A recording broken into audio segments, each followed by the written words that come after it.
带大家看看1.7米女生和1.5米男生的相親現場。一個男人啊，可以冇身高，冇有錢，但係一定冇可以冇有良心啊！小田這裡 ，Hello， 周姐 ，Hello， 這麼早？今天有點曬你。對，今天周末。今天給你介紹這個男孩哦，他跟你是一個地方的，也是你們廣西貴港那邊。然後呢，他是87年的，就比你大了個8歲。但是人特好，也特老實，條件呢也不錯，自己開了個加工廠。就是稍微就個子矮了一丟丟，因為上次你跟我說嘛，也不在乎他身高什麼的嘛，對吧？要看他的人品啊，各方面的嘛，家庭。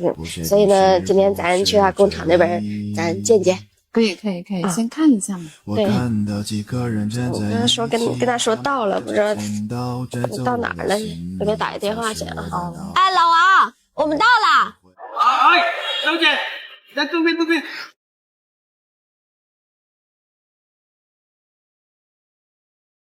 周姐，我看到他的身高怎麼跟你形容的好像不太一樣，就是個子有點矮但是沒想到這麼矮是吧？沒事，他人性格成熟穩重踏實啊，人也老實，然後條件也還不錯，對老婆也好啊。來都來了，咱先了解了解，就是看一下合不合適，聊聊。反正都一個地方的，來都來了。哪裡港？廣西的嘛，跟你一個地方的嘛，貴港嘛。對吧？這麼有緣嗎？挺好的，他來了，來，老王這裡來。小姐。對，來，慢點啊。對，這個是小田啊，對，今天給你介紹的姑娘，對，她是95年的，比你小個8歲，然後你倆是一個地方的老鄉。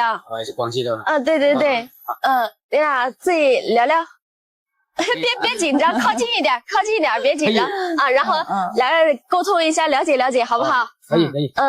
那我就去那邊等你哈，一會兒好來找我，好不好？好好聊聊啊，好，拜拜。好。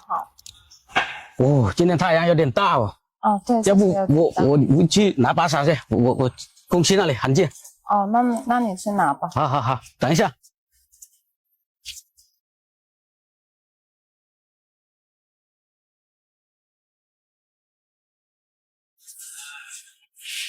來了，拿雨傘來了。我聽周姐說你也是廣西的。是。那你是廣西哪裡？廣西貴港的。貴港的？對啊。咁你貴港邊度啊？平南嗰邊嘅。你係原來老鄉喎。係啦，我聽我以為你喺邊度先。咁我哋講白話冇問題咯。可以，大家講白話得啦。咁你先介紹。你都得噶。我喺呢邊開間嗰啲瀘州廠仔，有10零個人嗰啲。你個廠喺邊啊？啱先出門嗰間廠啊，嗰間廠啊。咁都唔係小廠啊。呢度10零個人都係細廠仔嚟嘅。都還可以啦，係啦。咁小田你喺呢邊做乜嘢啊？我喺呢邊咧係做呢啲電商嚟嗰啲嘢咯。都係啦。聽周姐講過咧，話個男仔身高唔係好高啊，但係今日見到面咧係有少少出入嗰種感覺，因為我個人咧係對男仔個身高係有少少要求啊。冇辦法啦，嗰啲天生改變唔到身高啊。希望我其他方面我對你有好改觀啦。也行。小田今日你着得好靚喎，有冇1.7米啊？冇1.6米幾咋，1.6米幾。你平時都係咁樣打扮自己㗎嗎？係啊，你應該聽周姐講啦，之前一直打理生意嗰邊，後尾失敗咗，都冇乜時間打理又。我見你好似好緊張咁喎，係咪唔中意啊？唔係。係啊，因為我自己咧，自己經歷咗一個唔好嘅經歷，所以咧我自己係依家出發點咧係想搵個對我好嘅，然之後咧真係又可以照顧到我嘅，有事業心嘅男人，所以自己就會有少少咩咁咯。哦，嗰啲明白。畢竟我之前遇到過嗰啲婚姻上面嗰啲事，依家咧我住喺呢邊做生意依家逐漸好咗啦，我係想成翻一頭家咁啊。你嗰邊嗰條經歷咧係點樣噶？我同我前妻個經歷，嗰時啱啱嚟中山呢度開咗間廠，啱起色，生意又難做，又冇搵到錢，你知啦，啲男人又搵唔到錢，佢嗰時又忙裏忙挨嘅，都照顧唔到老婆。係後尾佢同人哋走咗啦。哦，咁啊。咁你嗰邊咧？你嗰邊經歷咧？我呢邊咧，講真嘅，我都唔係好想去攞出嚟講，因為對於我自己嚟講係一個唔好嘅陰影嚟噶。佢嗰時係想對我係各方面都好冷暴力咯，然之後佢時不時咧仲會對你上邊啊有少少佢會打咁咯，所以我講真，我呢個我已經係覺得係我真係心目中一個陰影嚟噶，所以你話叫我去大概咩，我只能咁樣講，因為我哋同佢唔會有屬於其他嗰啲原因，就係因為佢對我身體上同語言上咧有大嘅咩嘢，所以我就同佢分開咗咯。咁係啊，明白嗰啲啊。小甜前面好大太陽，我驚你係有啲散，攰啊。不如我哋坐喺嗰度坐下咯。可以。好，過嗰度坐下咯。聽咗你啱先講嗰啲經歷，我都好明白嘅，我都好同情你嗰邊。放心啦，小甜，我唔係嗰啲咁嘅男人。咁你聽咗你嗰邊，咁你同你嘅前妻有冇小朋友？細蚊仔啊，冇有啊。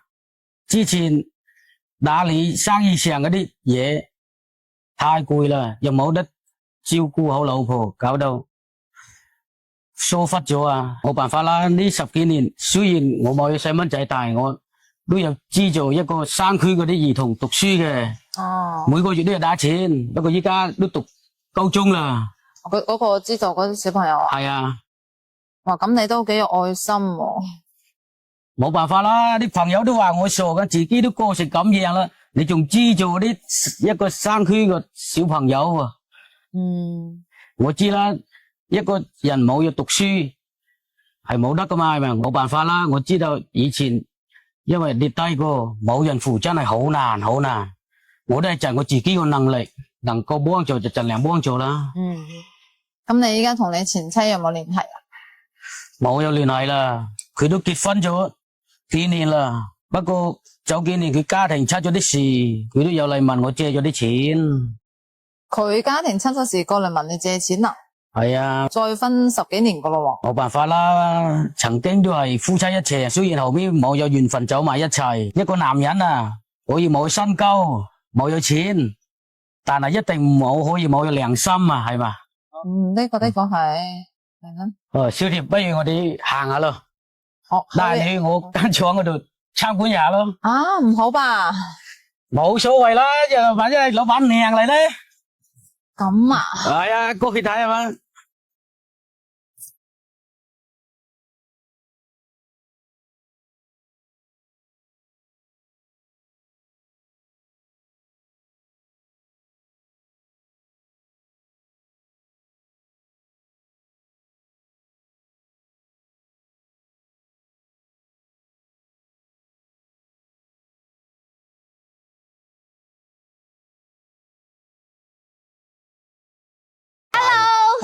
Hello，周姐，聊得怎么样啊？还可以，他带我去看了他的那个工厂。对，老王。哎呀，行，挺好的。来，妹妹，我问问你。好，老王，你等我一下啊。好。周姐，聊得咋样？其实整体还可以，就是说的条件，他都基本都是符合的嘛。但是就是身高我就有点介意了。这个是短板，它的短板很明显。但他的优点也很明显，发现没？对啊，人踏实，过日子没啥问题。对，因为考虑接触，再了解了解。等一下加个联系方式，然后再约一约，咋样？也行，因为其他聊的也还好。那就挺好，挺好。对，行，这都一个地方的，是吧？那行，我等会儿问问他的想法。行，好嘞，走。大华感觉再见咋样？今天满意啊，很满意啊。那个女孩子那么漂亮，非常满意啊。不知道她对我有没有好感了？他觉得还行，就是说还想就是再了解了解，接触接触，怎么样？那你主动点，咱去加个联系方式啥的，吃个饭怎么样？再了解了解，好吧？好的，那行，来吧。哎，那个老王，快点，手机啊。那加个联系方式。也行。要不现在快午饭时间了，我们一起去吃个饭呗？我就不去了，因为我一会儿还有事。没事了，一起了。我赶着回去呢，好多人等着我呢啊！你俩一起吃，好不好？那你不去是吗？我不去啊。我就今天就不陪你吃了，下次有好消息了你通知我，我肯定来，好不好？好的，好好聊聊啊，去吧。那我就那个了。对，好，去吧，没事啊，没事。好，一会儿好了给我发消息啊。好，拜拜，拜拜。你觉得他们会不会成？